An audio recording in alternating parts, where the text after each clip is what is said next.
Hey, it's Brent. Today, I want to talk about something so important. It's all about labeling. Now, labeling is something we as humans do about everything. We've been doing it ever since we were kids, ever since we've been taught to do it. Think back to when you were a small child, or if you have children or grandchildren, think about when they're between 2, 3, 4 years of age and they're asking, what is this? What is this? What is this? What is this? What is this? All the time. Everything's new. Everything's amazing. Everything is beautiful. What is this? It's a tree. What is that? It's a bicycle.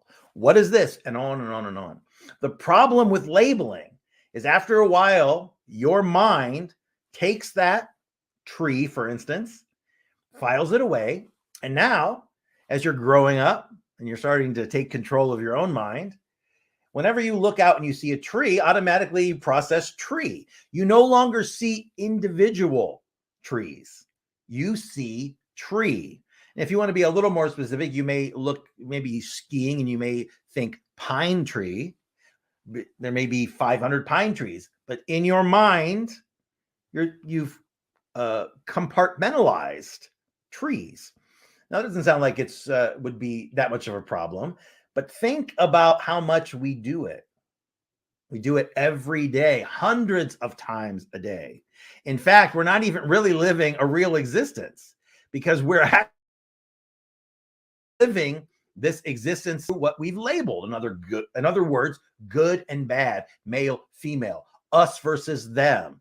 We create this inside us by labeling things, and we no longer see things as they truly are. So I've got some notes for you today. I want to give you some tips on this, on how to start becoming aware of it, because that's really all you have to do to start here.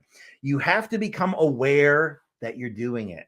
And I promise you, if you've never paid much attention, you're going to blow yourself away when you realize how much of your time is spent on labels or spent on just bringing up the labels from the past. I'm all about getting into the subconscious and reprogramming the mind. That's the only way to make permanent transformation.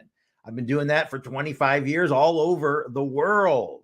And if there's anything I understand, it is the mind and how it works.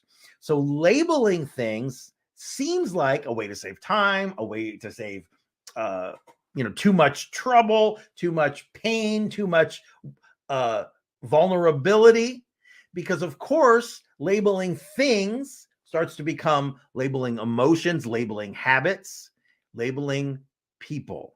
And when you get to that point, and we all do it, you no longer see the world as it truly is. You're seeing it through your filtered lens.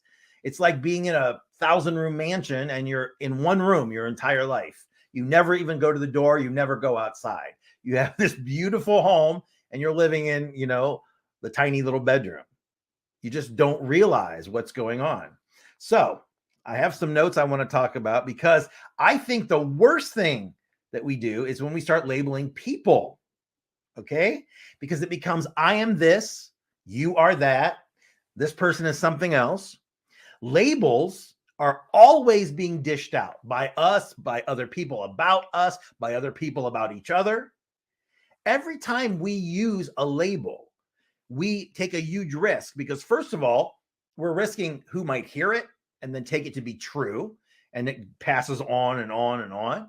And that person will adapt the label that you have for someone else if they don't know them. Think about your, say you're a college student and you've signed up for your classes, and there's one class that you're really looking forward to, a creative writing class that you cannot wait to get into. So you're having lunch with a friend of yours who happened to take that class. And that friend tells you, oh, the instructor is horrible. And he's always hitting on the girls in class. And it's so uncomfortable. Now, when you go into that class, you have got a preconceived notion about this professor, and you don't know what's happened behind the scenes or why this person has that feeling. And even if maybe something didn't even happen with them personally, maybe they were just told these things about that person, but now it has colored your view of the world because you've taken that in. So if you find yourself verbally, mentally labeling someone, or labeling someone like they have a specific trait, they belong to a particular group, you got to stop doing it. Think about this. You see a lady, you're out one night with your friends, you see a lady at the bar, completely shit-faced drunk, making a fool of herself, knocking over tables and glasses. And so you've labeled her the drunk, okay? The out of control drunk. And what if she's never had a drink before? Maybe her father died, her sister's been in a car accident, something happened to her. And so she doesn't know how to process it. So she goes out and has a few too many and embarrasses herself, right? But now forever, you've got this person logged into your mind as the drunk. And we do that all the time. This person's lazy. This person can't lose weight. I'm stupid. I mean, the labels we do for ourselves. I did a video the other day on affirmations. You're affirming over and over and over those things, and they become true. Now, first of all, labels are a form of reductionism, because what they do is they seek to understand someone totally with a very small handful of characteristics. That's not how we work as human beings. People are confused. People are chaotic. That mixture of thoughts and emotions and feelings and actions, everybody's different. So it's very likely that someone is going to hold a differing opinion from yours, and that's okay. But many people will have an internal battle going on between morals and motives and good and bad, all from rules they were taught from someone else. If you're born into a very religious family, you didn't choose your religion. It was chosen for you. If you were born in one country around the world that believes in certain things and the human rights are very, very bad there, you may be racist. But again, you were born into that. You were programmed into that. What do? He's arrogant. She's a bitch. He's selfish. Yes, maybe somebody's arrogant sometimes. Maybe she's nice sometimes, and maybe the person you think selfish, yes, maybe they look out for their own self sometimes, but it's not all the time. You can't take the few moments or however much time, but it's in the grand scheme of things, it's nothing to make that kind of decision and just label someone and put them away. And that's what we do. It's very short-sighted because first, labels can wrongly infer characteristics in a person. So we think that labels can be easily grouped together. So we get uncomfortable if somebody doesn't fit into a certain group in our mind, right? Even when someone proves themselves to be different than we thought, it still is very hard to shift our perspective. Now, when we label someone as arrogant, like I talked about a minute ago, we may start to mentally assume that they're narcissistic, that they're a bully, that they're incapable of forming close relationships. These are mental constructs we've created about someone else without any information except for the little surface information we can see. Now, it's important to remember too, what labels are subjective. You might see or know someone and you might believe them to be a certain type of person or a certain type of way, but then maybe that was just your first impression. You assign them some label of your choosing, but someone else may interact with that person and they may view that person as a different person completely.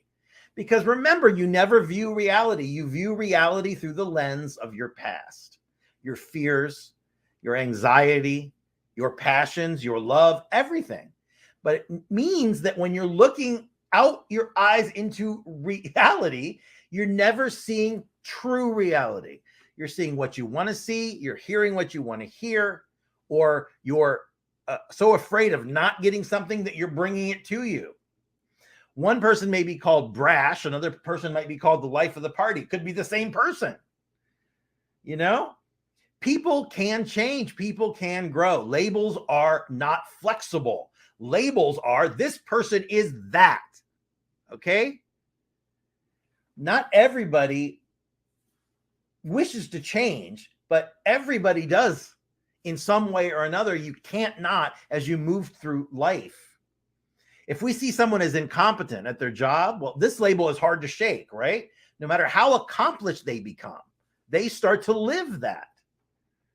Now, it also works the other way. We may label someone in a positive light, and then that means we're unable to see their failings later on because we don't want to be wrong. We said they were good. We believed they were good, and even confronted with of their dastardly deeds, we still don't want to believe it because we've labeled them positive, good, bad. Labels can be self-fulfilling, and this is so big. Imagine someone telling you you're stupid over and over and over. You'll never amount to anything over and over and over. That's a common message for an emotional abuser. A lot of people are never going to be able to rise to your level. And it's almost impossible to reach down and grab someone and pull them up to you because it takes all of your life force. And if they don't have the capacity, you can't do it. But what they can do, the only way they can do it is to grab you by the ankles and pull you down. That's the only way you harmonize, that you're on the same frequency, the same level. When one of you is higher, you're trying to make a better life. You're believing in yourself. You're creating positivity. You're treating everyone well. The other person is negative. They are in a funk all the time. It's everyone else's fault. When you are in a relationship, whether it be romantic, family, workplace, whatever, and the two people come together for whatever reason, lunch, dinner, maybe you're dating, whatever, they harmonize. I mean, we're all energy, we're all frequency, we're all light. And so that person has got to pull the other person down to meet them. Okay? If you hear something enough times, you start to believe it. So those labels become self-fulfilling. You assign yourself that label. I can never lose weight. If I do, I always gain it back. On and on and on. If you hear it enough times, you believe it. What you believe to be true is true for you. It changes everything. It changes everything. But that belief has to come, and it has to come from somewhere. If you don't have a lot of self-confidence, that belief that you have to pull up from the pit of you will transform everything else in your life. If you don't grow and you don't improve, it only serves to reinforce your label, the label you've given yourself. Now, one of the biggest problems with this is it creates the dynamic of us versus them. Black versus white, gay versus straight, man versus woman. There's only so much. And if you get it, I can't have it. Creates this. And they love it when everyone else is fighting because it's like misdirection. If I know anything, it's that. Look over here and you pay no attention to the huge atrocities going on over here. It's like dangling the keys in front of the dog.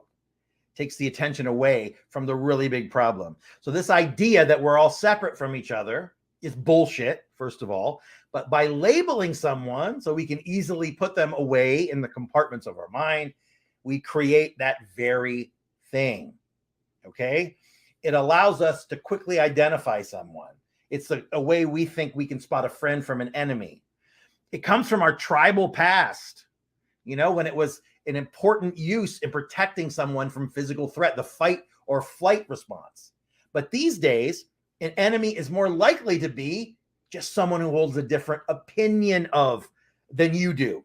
So back in the day, your enemy, you fight to the death. Now it's political enemies. It's bullshit. It's racial enemies. It's all BS. Whatever country you're in, you didn't select that country. You were born there. You were born there. You were programmed into that culture. So politics is such a big one. Once you start to label people and groups in a negative light, it instantly taints your view of each person in that group, regardless of anything they're going to do in the future. Now, another thing to remember is labels can give a false sense of superiority. If you label yourself as one thing and you believe that that thing is good, it follows then logically that anyone who doesn't fall under the same label is not as good as you.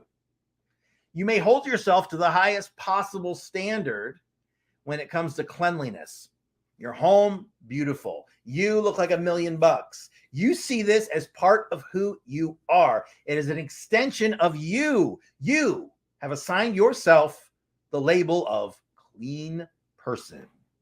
Now, when you meet people that don't meet your standards, that don't do things exactly your way, you risk feeling superior to them. But remember, we're never in competition because no two people have the same skills, will have the same life experiences. So no one is ever on a level playing field. A heart surgeon can go in and save a life, but that guy can't go out on the golf course and play like, Arnold Palmer or something. Some people have amazing skills. Other people they're lacking in that area and they're huge somewhere else. When you go to your friend's house, we'll go with the idea that you're a cleanly person. You go to your friend's house, you see a grimy bathroom, you see some unwashed dishes, and you feel disgusted and you feel smug and you feel superior and you feel, my house would never be like that. This could impact your entire view of this relationship for the rest of your life if you let it. Life is not simple. And people's motivations for thinking and acting are complex. As soon as you start to wonder why everyone doesn't think or do exactly what you do, you are a victim of a superiority complex. And if you think yourself to be superior and you start acting that way by lecturing people for being lesser than you in this certain area, what else happens? You alienate everyone around you. Now, feelings of superiority are also a big problem because labels allow us to treat each other poorly. We've given ourselves permission to do that, right? The moment you label someone in a negative light, you give permission to treat them poorly. Now, this can lead to everything from arguments to death to acts of gross violence. Most of the time, it's microaggressions. You see road rage or things like that. You may give someone a backhanded compliment to disguise your dislike of them, right? You might act spitefully by not inviting someone from your friend group to an evening out because you've labeled them. Maybe you're going to play tennis or bowling or something, and this person you think is a little too competitive. So you're not going to invite that person because in your mind, they're overly competitive. Maybe they'll rub people the wrong way. It could even be a lack of courtesy to a homeless person because you view them as a beggar, right? You look at them as someone so low. They just need to get their act together. You don't know their story. You don't know what they're suffering from, their past, nothing. But we do that. We have all these thousands of labels for all these people, all these things inside our mind. Labels give us false expectations of a person. So think about this. It's so sad, but we really tend to judge people when we first meet them.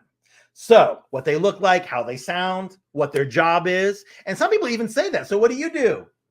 Immediately, like if your job doesn't somehow go in my mind to a job that I think is worthy, I immediately discount you. That's what some people do. Those labels, they alter our expectations of that person. And that's for better or worse. We might meet, say, a middle-aged entrepreneur. Now, this label might lead us to assume that they're smart, that they're hardworking, that they're wealthy. But maybe that person, it's their 50th business. They've bankrupted every business they've ever been in. They've stolen money from their investors, right? We might see an overweight, let's say overweight mother with 3 kids, right? And so we might say, wow, this person's lazy. They're stupid. They're unsuccessful. It's so ridiculous. You're taking a snapshot, a Polaroid picture. It's exactly like that of someone's life. Somebody hands you a Polaroid, and you all of a sudden, by looking at this one picture, you decide everything about this person. I want you to do me a favor right now. Create an imaginary person in your mind. All right? Create someone in your mind, imaginary. And I want you to now take that person and duplicate them. Put them in some sort of machine. You're some kind of wizard up there. Boom. There's now 2 exact copies. Okay? Imagine that. Make one person a doctor. One person flips burgers at McDonald's. Same exact person, but that one doctor, one is a hamburger flipper. Which of those 2 do you expect to be happier, to be wealthier, to be more likable, to be more ease with who they are? Think about it. I know you're thinking the doctor. Everybody is, right? You can't know someone, though, till you spend time with them, getting to know who they are at a deeper level. It gets you somewhere that a label never will allow you to enter, because you've put up a roadblock immediately by doing that. Now, even positive labels can backfire. This is so big. If you don't get anything else out of this, I want you to listen carefully, because labels that are negative, like weak, stupid, fat, whatever, those are negative. But positive labels, kind, attractive, whatever. Now, the damaging consequences of the negative labels, they're clear. But the negative impact of the positive ones are not. The problem with labeling someone in a positive way is maybe it's going to be difficult to live up to those beliefs and expectations of others, especially if you're labeling yourself this way. A parent telling their child how clever they are, maybe that puts pressure on them to perform well academically. If they struggle with a particular subject, they may believe they're letting their parents down. They may feel upset. A person that tells their boyfriend or girlfriend how beautiful they are, it may seem like a really nice gesture, but those labels are, if those labels are incongruent with the partner's view of themselves, they may take that doubt. They may doubt the compliment. They may feel unworthy in receiving the comment. Now, not all positive labels should be avoided, but you got to tread really carefully when you assign them, with full awareness on how they might affect the person being labeled. We do it all the time. We do it each and every day. We label everything around us, and labeling does no good. It doesn't do any good anymore. You've got to get in there. You've got to change all of that behavior, and you got to start in your subconscious. You got to start by reprogramming what you believe, what you've been taught to believe. You've got to get in there. You've got to make things happen in your life. And I'd like to remind you, if you're not a member of our Facebook community, you definitely should be. There are thousands of people just like you, transforming their lives and helping each other through the process. It really is a fantastic community of like-minded people. You're going to find support there. You're going to find inspiration there. So why don't you join? Go to brentsgroup.com, no apostrophe in the S, brentsgroup.com. Get your invite today. Come and take a look around. I know you're going to love it. Really, everything is laid out perfectly. Thousands of posts, videos, everything you need to get from where you are now to where you want to be. brentsgroup.com. That's all I got for you today. Hope you enjoyed it. Hope you can put some of this to use in your life right away. And I'll see you back here next Wednesday, 7 p.m. Eastern Standard Time, for another episode of Mind Power Secrets Live. Until then, this is Brent, and I will talk to you soon.